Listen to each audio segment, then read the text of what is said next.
bore da, prynhawn da, neu noswaith dda. First this.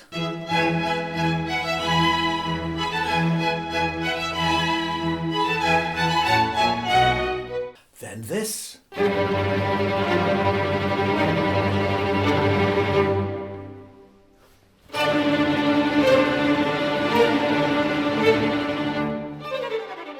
Two very famous pieces by a man who was known as the Red Priest.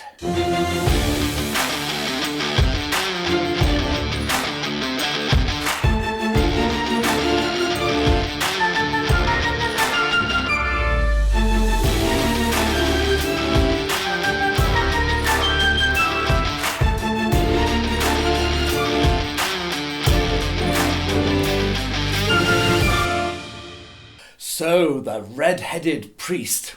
So who was he? He wasn't really called the red-headed priest, was he?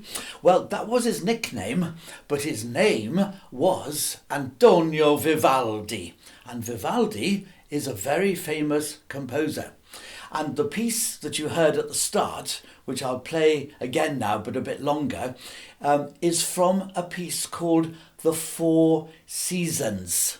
Do you remember I used to talk about a concerto, which was a long piece, like a symphony, but it was a long piece chopped up into bits, chopped up into movements, and it was written for an orchestra, but also a solo instrument.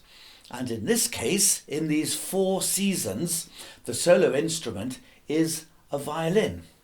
So he wrote one for spring, one for summer, one for autumn, and one for winter. And each one of those is divided up into 3 bits, 3 movements. So if you like, you've got 12 movements, but you've got 4 concertos, each of them split up into 3 bits. So here's the first one that I played.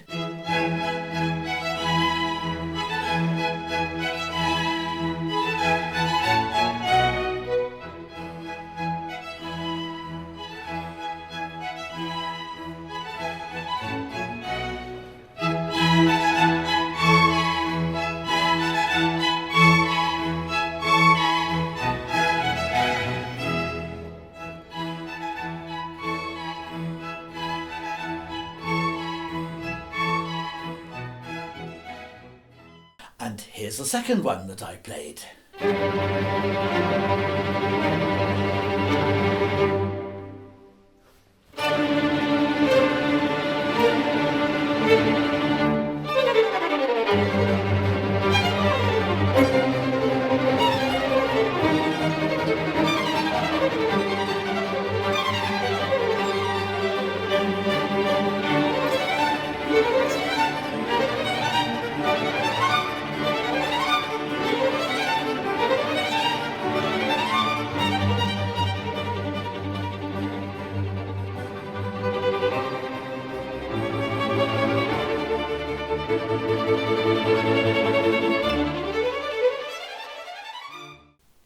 Now, do you remember I was talking to you about a man called Haydn who wrote 104 symphonies? That's a lot, 104. Well, this chap Vivaldi, he wrote over 500 concertos. 500 of these concertos. And remember, they're like symphonies, they're long pieces, but they're written for orchestra and then a solo instrument. That's an awful lot of concertos. Although somebody who wasn't very kind said that actually he wrote the same concerto 500 times. That's not very kind, is it? He wrote 500 different concertos. And apparently at least 230 of those were for the violin and orchestra. But he also wrote for other instruments. Do you remember the bassoon? Big, long instrument. Bop, bop, bop, bop, bop, bop. He wrote some for that, and he wrote some for the flute. You remember the flute that you play sideways? And the oboe and the cello, like a big violin that you put between your knees and play like that. He also wrote pieces for choir, and in a moment I'm going to play you a recording of my choir. I have a choir called Tempus, singing the start of this piece. It's called Gloria. called Gloria. Glory to God in the highest and peace to all on earth. Those are the words. Do you remember I was talking about Bach, and Bach wrote these pieces called the Brandenburg Concertos, and the reason they survived was because they were kept in the Duke of Brandenburg's library. Well, the same thing sort of happened with Vivaldi. Vivaldi's works were bound up when he died, and nobody really paid a lot of attention to them until a lot later. In fact, some pieces were discovered many, many years later. I was reading the other day that one of his pieces turned up in 2006, which I suppose is about 14 years ago. But when you think that these pieces, like Bach and Handel, these pieces were written about 300 years ago. And one of the pieces that's very, very popular, and this Gloria that I'm about to play, it was really only discovered in the last 100 years. And it had its first performance just before the Second World War started in 1939. So shall we have a little listen to it? It's called Gloria. It's the first part of the Gloria. The Gloria's been chopped up into lots of bits, but this is the first bit. See what you think of it. This is my choir singing.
There, did you think it was a happy piece? Jolly sort of a piece? Make you feel happy?